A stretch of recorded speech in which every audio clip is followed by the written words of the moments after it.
جو ہے کہ ہم ایبسولوٹلی ایک ہے اللہ تعالیٰ، بے شک ایک کا مطلب بھی ہے، لیکن اس میں اصل جو خاص مطلب ہے، علماء فرماتے ہیں عقیدے کے، منفرد ہے، یونیک ہے اللہ تعالیٰ، اللہ تعالیٰ کا ویسا کوئی بھی نہیں ہے۔ تو کیسا کوئی بھی نہیں ہے؟ تو اس میں تین آپ کو سب کیٹیگریز ہیں، اس کی ذات میں کوئی بھی نہیں ہے اس کے ویسا، اس کے صفات میں کوئی بھی نہیں ہے اس کے ویسا، اور اس کے افعال میں کوئی بھی نہیں ہے اس کے ویسا۔ تو اس کا مطلب کیا ہے؟ ذات میں پھر دو سب کیٹیگریز ہیں، یاد رکھ لیجئے کہ ایک منفصل ہوتی ہے، ایک متصل ہوتی، ایک جڑی ہوئی ہوتی اور ایک ڈائریکٹ اور ایک انڈائریکٹ۔ تو ذات میں اللہ تعالیٰ کی ذات کے ٹکڑے نہیں ہوتے، جیسے ہم نارملی بولتے ہیں، کوئی اگر مثال کے طور پہ سمجھانے کے لیے بول رہے ہیں، ہماری عقل خلق محدود ہے، تو سمجھانے کے لیے ہم کو بولنا پڑتا ہے۔ جیسے ہم ایک سائیکل ہے، تو ایک سائیکل بول رہے ہیں ہم، ایک ہے نا سائیکل بھی، اللہ تعالیٰ بھی ایک ہے، تو کیا تشبیہ ہو گئی، مماثلت ہو گئی؟ نہیں، نعوذ باللہ، بالکل نہیں ہوئی، کیونکہ سائیکل کے اندر پھر اس کے ٹکڑے ہو سکتے، اس کا ایک ہینڈل ہے، اس کا ایک پیڈل ہے، اس کا ایک پہیا ہے، اس کی سیٹ ہے، اس کی بیل ہے، اس کی یہ ہے، اس کی فلاں، اس کے وہ ٹکڑے، یہ ٹکڑے، بولٹ ہے، نٹ ہے، اس کے الگ الگ ٹکڑے ہو رہے۔ تو وہاں پر ہم بولیں گے انہیں اس کی سائیکل ٹکڑے ہو سکتی، اللہ تعالیٰ ویسا نہیں، اللہ تعالیٰ کی ذات کے ٹکڑے بالکل نہیں ہو سکتے، اللہ تعالیٰ ایک ہے، منفرد ہے، یونیک ہے۔ یہ ایک ہو گیا ذات کے اندر جو کیٹیگرائزیشن کہ ذات یہ ہے متصل، متصل ہم بول رہے ہیں کہ ٹکڑے نہیں ہو سکتے، یہ کی ناٹ ڈسٹریبیوٹ، یہ نہیں ہو سکتا۔ پھر ہم بول رہے ہیں اس کے ذات کے ویسی اور کسی کی ذات نہیں ہو سکتی، یہ دوسرا کیٹیگرائزیشن، ایک ہے متصل، ایک ہے منفصل۔ تو ایک ہے ڈائریکٹ کنیکشن والا کہ ذات کا ٹکڑے نہیں ہو سکتے، اور ایک ہے کوئی اور ایک ذات ایسی نہیں ہوتی کسی اور کی جو اس کے ذات کی ایسی ہو سکتی۔ تو یہاں پر دو ہم چیزیں سلب کر دیے، ایک ہے کہ ذات کے ٹکڑے ہو سکتے، وہ چیز ہم نیگیٹ کر دیے، اور ایک دوسرا کہ کوئی اور ذات بھی اس کے ذات کے ویسی ہو سکتی ہے، اللہ تعالیٰ کے ویسی، وہ بھی ہم سلب کر دیے۔ تو یہاں پر دو چیزیں سلب ہو گئے ذات میں۔ پھر ہم صفات کی طرف آتے ہیں، صفات میں بھی دو کیٹیگرائزیشن، پھر سے متصل اور منفصل، ڈائریکٹلی کنیکٹڈ اور انڈائریکٹلی کنیکٹڈ۔ تو ہم بولیں گے صفات کے بھی، صفات ایسے قدرت ہے، اللہ تعالیٰ کی قدرت ایک صفت ہے، ارادت ایک صفت ہے۔ تو قدرت اور ارادہ، کیا اللہ تعالیٰ کی قدرت ارادہ کہیں ہے؟ مطلب اللہ تعالیٰ اگر انسان کو پیدا کر رہا ہے تو وہ ایک قدرت کا استعمال کر رہا، پھر اور ایک دوسرے انسان کو پیدا کرنے کے لیے کیا اور ایک قدرت کا استعمال کر رہا ہوں؟ نہیں، اللہ تعالیٰ کی صرف ایک قدرت ہے، ایک صفت ہے، الگ الگ صفات نہیں ہے اس کے کہ قدرت کے کئی قدرت ہے اس کے، نہیں، ایک صفت ہے، تو الگ الگ صفات نہیں ہے اس کے۔ تو یہ ہوگا ایک کیٹیگرائزیشن، متصل۔ اور منفصل، کسی اور کے پاس اس کے ویسے صفات نہیں ہے، یہ منفصل، کسی اور کی صفت ہو ہی نہیں سکتی، اللہ کے علم کے برابر کسی اور کا علم کبھی نہیں ہو سکتا، اللہ تعالیٰ کی قدرت کے جیسی قدرت کسی کی نہیں ہو سکتی، ارادت کی ارادت کسی کی نہیں ہو سکتی۔ وہ سب ایکچولی حقیقی سب صفات اللہ تعالیٰ کے ہیں، جو بھی مخلوق کے پاس ہے وہ سب مجازی ہے، سب دکھانے کے ہیں۔ اور یہ ہو گیا، چار ہو گئے، دیکھیے یہاں پر دو، یہاں پر دو، یہاں پر دو، یہاں پر دو، صفات میں دو، اور آخر میں افعال میں ایک ہے کہ اللہ تعالیٰ کے افعال کے ویسے افعال کسی کے نہیں ہوتے۔ تو یہاں پر ایک خاص بحث چھڑ جاتی علماء کے متکلمین کے درمیان، خاص طور سے معتزلہ کے خلاف جو بات ہوتی ہماری اہل سنت کی، کہ خلق و افعال العباد، کہ ہمارے جو افعال ہیں، the actions of the servant, مخلوق کے جو ایکشنز ہیں، جیسے ابھی ہم یہاں پر میں جیسا بات کر رہا ہوں، آپ سن رہے ہیں، آپ کچھ لکھ رہے ہیں، آپ کچھ کر رہے ہیں، کام کر رہے ہیں، کچھ بھی کر رہے ہیں آپ، کیا یہ کام آپ خود کر رہے ہیں؟ یہ ایک بہت اہم عقیدہ ہے اہل سنت کا۔ ہمارا اہل سنت کا عقیدہ یہ ہے کہ ہم کچھ بھی نہیں کرتے۔ یہ بات ہم کو obviously فرسٹ ٹائم سنے تو بہت عجیب دکھتی کہ کیا بول رہے ہیں آپ، کہ میں کچھ بھی نہیں کروں تو پھر میں جنت میں کیوں جاؤں گا، جہنم میں کیوں جاؤں گا؟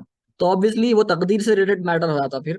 تو ہم یہ بولتے اللہ تعالیٰ ہم کو قصد کی طاقت دیا کہ تم کو کیا کرنا ہے، تو اللہ تعالیٰ ہم کو قصد کی طاقت دیا، وی کین اونلی انٹینڈ، ہم نیت کر سکتے، لیکن ایکچولی اس کو پھر نیت کو ایک فعل میں تبدیل کرنا وہ ہمارے بس سے باہر ہے، ہم نہیں کر سکتے۔ وہ جو بھی ہم کر رہے ہیں فی الحال ہم کو سب بظاہر دکھ رہا کہ ہم کر رہے ہیں، جو بھی کام کر رہے ہیں زندگی میں، چل رہے ہیں، پھر رہے ہیں، اٹھ رہے ہیں، بیٹھے، لکھ رہے، پڑھیں، سب ہم ایکچولی ہم نہیں کر رہے ہیں، اللہ سبحانہ و تعالیٰ کر رہا ہے۔ اس لیے کیونکہ اگر آپ بولے کہ بندہ خود سے کوئی کام کر رہا، میں لکھ رہا ہوں بھائی تو میں لکھ رہا ہوں، یا چھری کاٹ رہی تو چھری کاٹ رہی، کچھ بھی ہو، ہم بولتے پھر اس کا مطلب آپ خود سے اگر کوئی عمل کرنے کی آپ میں طاقت ہے تو پھر ان اللہ علی کل شیء قدیر کہاں گیا؟ پھر اللہ تعالیٰ ہر چیز پہ قادر ہے، تو پھر وہ کہاں گیا؟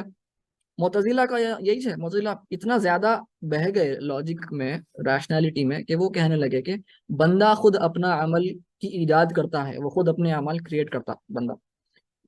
ہمارے علماء نہیں بولے، اہل سنت کے علماء بولتے اللہ تعالیٰ ہے بنانے والا، لیکن اللہ تعالیٰ بندے کی نیت کے مطابق، کیونکہ اس کو علم ہے بندہ کیا کرنے والا ہے، اس کو پہلے سے علم ہے، ازلی ابدی علم ہے اس کو، تو وہ بندہ جو کچھ بھی کرنے والا ہے بندے کے نیت کے مطابق بندے سے وہی کام کراتا، تو کوئی یہاں پہ ظلم نہیں ہوا۔ بندہ جو کرنے والا تھا، اگر کوئی بینک رابری کرنے والا تھا تو اللہ تعالیٰ اسے وہی کروایا، کیونکہ وہ اللہ کو معلوم کیا پہلے سے کیا کرنے والا ہے بندہ، تو وہ حساب سے کوئی یہاں پہ ظلم نہیں ہوا، اور برابر سب کا اپنے محشر میں قیامت کے دن سب کو اپنے اپنے اعمال کا حساب دینا ہوگا، تو یہاں پہ کوئی ظلم نہیں ہے۔ انشاءاللہ تفصیل سے اور اپن عقیدہ پڑھے وقت اور جائیں گے اس میں۔ تو یہ ہوگا ایکشنز، افعال، تو ذات میں دو، متصل منفصل، ایٹریبیوٹس میں دو، اور افعال میں ایک، یہ 5 چیزوں کا ہم سلب کر دیے الوحدانیہ میں، یونیکنس، انفرادیت۔ آگے بڑھتے ہوئے 7 صفات ہیں جو ہم ابھی ماما جان جو ابھی پڑھ کے فرمائے حضرت جو منظومہ لکھے، تو وہ 7 ہے صفات المعانی، اللہ تعالیٰ کے لیے ہیں، اللہ تعالیٰ کے لیے ایکچولی قرآن سے ہم کو ثبوت ملتا ہے ان کا۔ یہ ہے ارادہ، قدرہ، علم، حیات، سمع، بصر، کلام۔ اور ماتریدیز میں اشعری کے حساب سے لکھا ہے ماتریدیہ، اور ایک 8ویں ایڈ کرتے ہیں وہ ہے تکوین، تو اشعریہ اس کو قدرہ میں ہی ضم کر دیتے ہیں۔ تو اللہ تعالیٰ ہر چیز کا ارادہ فرمانے والا ہے، اس کے ارادے کے بغیر کچھ بھی نہیں ہوتا۔ تو ہم اور ڈیٹیل میں نہیں جائیں گے، ہم کوئی اس میں اور ڈیٹیل جانا نہیں ہے، ڈیٹیلس میں گئے تو تھوڑا سا انشاءاللہ وہ عقیدہ پڑے وقت دیں گے۔ پھر آتا ہے دوسرا قدرہ، تو اللہ تعالیٰ جو چاہتا ہے اس کی قدرہ اس کو میٹیریلائز کرتی، اس کی آپ کو سباق کے ساتھ کانٹیکسچولائز کرتی ہے قدرہ، کہ اللہ تعالیٰ کوئی چیز چاہتا ہے تو پھر قدرہ اس کو ایجاد کرتی ہے، اس جو بھی مخلوق ہے اس کا۔ اور پھر علم ہے، علم اللہ تعالیٰ کو ہر چیز کا پتہ ہے، جو چیز نہیں ہو سکتی، جو چیز ہو سکتی، ہر چیز کا پتہ ہے، تو وہ علم میں ہے کہ بندہ یہ خود کچھ کرنے والا ہے، تو وہ حساب سے اللہ تعالیٰ بندے سے وہ عمل کرواتا ہے۔ اور پھر حیات، کوئی بھی حیات اصل کیا ہے، حیات ہونے کی وجہ سے یہ باقی 6 جو ہیں صفات ہم کو سمجھ میں آتے، کیونکہ اگر کسی میں حیات نہیں ہے تو پھر یہ دوسرے عمل کچھ بھی نہیں ہو سکتا اس سے۔ تو یہ اللہ سبحانہ وتعالیٰ کی ایک صفت ہے حیات، اور یہ ہم کو قرآن سے بھی ملتے ہیں تمام ثبوت۔ اور یہ جو نیچے کے 3 ہیں، یہ نچلے 3 ہیں، یہ جو 3 ہیں یہ ہم کو عقل سے سمجھ میں نہیں آتا، یہ اوپر کے 4 ہیں یہ عقل سے سمجھ میں آ جاتے، اگر آپ غور و فکر کریں گے تو آپ کو یہ 4 سمجھ میں آ جاتے کہ عقل سے، لیکن یہ جو 5 ہیں نیچے کے، یہ 5 آپ کو عقل سے سمجھ میں نہیں آتے، یہ صرف اور صرف قرآن میں موجود ہونے کی وجہ سے علماء بتائے ہیں کہ یہ 3 صفات بھی اللہ تعالیٰ کے صفات میں سے ہیں۔ اور سمع کا مطلب ہے ہر چیز سننے والا، تو اس کا مطلب یہ نہیں ہے کہ ہر چیز اللہ تعالیٰ، بس ہم کو کان کی ضرورت ہے، کان میں بھی ہم کو کان کا پردہ برابر ہونا، اور ہمارا کان صحیح کام کرنا، ہمارے کان کے اندر کے جو رگیں ہیں، نروز ہیں، وہ صحیح کام کرنا، دماغ صحیح کام کرنا، اور وہ فریکوینسی بھی رہنا، ایک خاص فریکوینسی ہے 20 ہرٹز سے لے کے 20,000 ہرٹز پڑے، اور اس کے اگر آگے ہے یا اس کے نیچے ہے تو پھر سنے نہیں آتا ہم کو، اور پھر میڈیم ہونا، بغیر میڈیم کے ویکیوم میں سنے نہیں آتا ہم کو، تو ہم کیا ہے، ڈیپینڈنٹ ہیں، ہم کیفیت پہ ڈیپینڈنٹ ہیں، اس کو بولتے ہیں کیفیت۔ علماء ایک خاص لفظ استعمال کیے ہیں علماء اہل سنت عقیدے کے، کیفیت، کہ اللہ تعالیٰ کو کیفیت کی ضرورت نہیں ہے، موڈیلٹی، کوئی موڈ کی ضرورت نہیں ہے اللہ تعالیٰ کو، لیکن ان مخلوق کو ضرورت ہے، کیفیت ہے۔ تو آپ کیسا سنتے ہیں، ہماری کیفیت یہ ہے کہ ہمارا کان ہوتا، فلاں وہ ہوتا، میڈیم ہوتا، وہ سب ہوتا، ذریعے سے ہم سنتے۔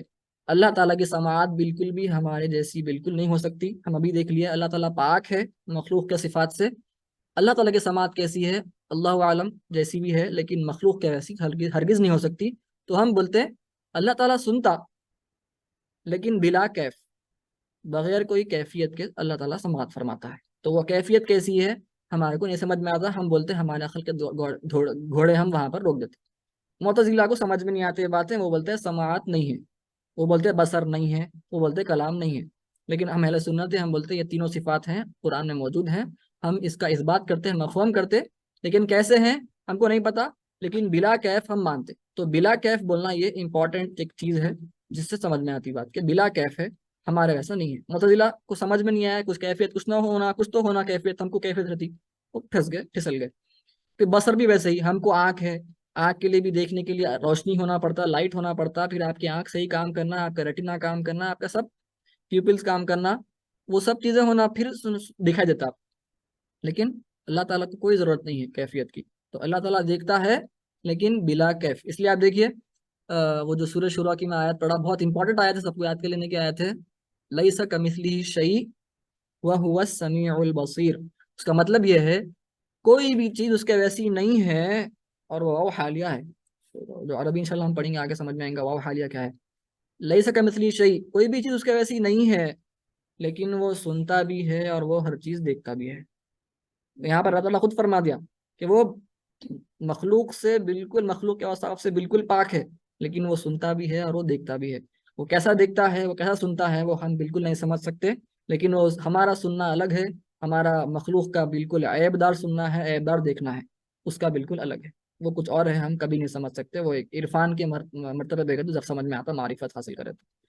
اور پھر کلام ہے، کلام بھی ویسے ہی ہے، ہم کو نہیں سمجھ میں آتا. ہم جب بات کرتے تو آوازیں نکلتی، الفاظ نکلتے، گفتگو ہوتی، یہ ہوتا، لیکن ہمارے پاس، ہم کو کیفیت ہے ہماری.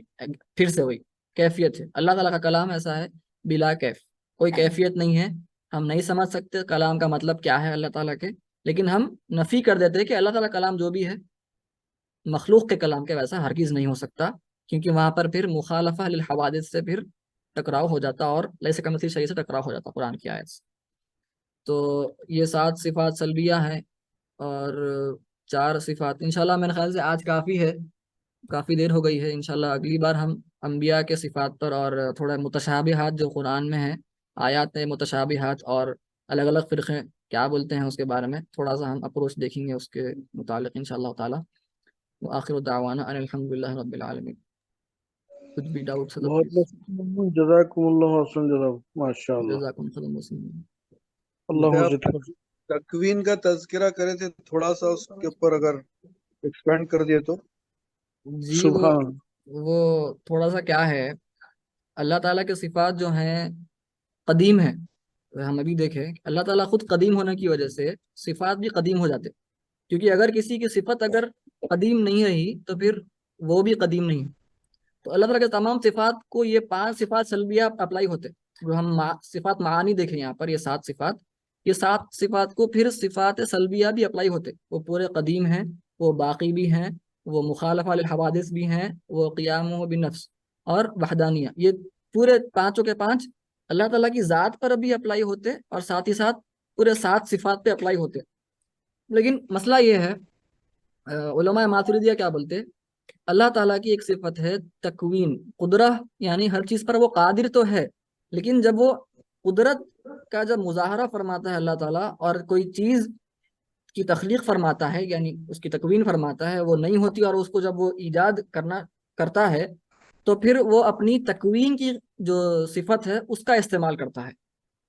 تو وہاں پر علماء اشعریہ بولتے ہیں کہ نہیں بھائی، یہ آپ جو بول رہے ہیں یہ ایکچولی قدرت کا ایک لنکیج ہے، تعلق ہے. وہ انشاءاللہ ہم، کیونکہ یہ میں بیسک ہے بلکہ نہیں گیا تعلقات میں، وہ تعلق جو ہے قدرت کا تعلق جو ہے وہ بولتے ہیں پورے سارے کے سارے ممکنات سے ہے، مستحیلات سے نہیں ہے اور واجبات سے نہیں ہے. یہ واجبات کیا ہے، مستحیلات کیا ہے، ممکنات کیا ہے، وہ انشاءاللہ عقیدہ پڑھے وقت دیکھیں گے. میں یہاں پر تبصرہ نہیں کیا، اگر آپ حضرات فرمائے تو میں اس کو نیکسٹ کلاس میں بول سکتا ہوں. میں سوچا نہیں وہ بولنے کا، کیونکہ ذرا سا ڈیپ ڈائیو کے ویسا ہو جاتا ہے پھر عقیدے میں. تو ہم جب ایکچولی عقیدہ پڑھیں گے تو جب سمجھ میں آئیں گا. تو وہ علماء اشعریہ بولتے ہیں کہ بھائی آپ جو ماتریدی کو بولتے ہیں کہ آپ تکوین جو بول رہے ہیں کہ اللہ تعالیٰ پیدا فرمانے کی جو قدرت ہے، وہ جو صفت ہے، وہ ایکچولی قدرت کی تعلق ہے ممکنات سے، وہ تکوین ہے ایکچولی. تو ایک وہ تعلق ہے، وہ ایکچولی ایک صفت نہیں ہے. تو ایک چھوٹا یہ سمجھے آپ منطقی علمی اختلاف ہے تھوڑا سا، انشاءاللہ اور سمجھ میں آئیں گا اچھا آگے. انشاءاللہ. ماشاء اللہ ماشاء اللہ.